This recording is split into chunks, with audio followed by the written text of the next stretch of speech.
wheel dozer prototype one was made. It scares the crap out of me every time that he revs it up with how loud it is. Just hear that Detroit engine. We don't ever use it much because we can't get parts for it because we'd have to make them all. And there will tell you the history about it.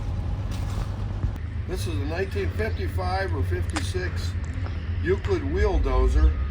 It was a prototype machine that never really hit the market, and it's the only one known to exist of the attempts that Euclid made at wheel dozers. So here it is, preserved at Lakeside. It's one of a kind, the only one you'll find in the world. That somebody makes another one, but 671 Detroit in it. Scares the crap out of me every time he revs it up. But and then now there's a 619. Don't they look nice together? They both look nice. And the Cat 60, another project, another project. Come down Lakeside Sand and Gravel on the next. Let's go move an Osgood shovel. And the last Saturday of April is the show. Now I need my cameraman here to run a forklift. Or the skid steer. Yeah.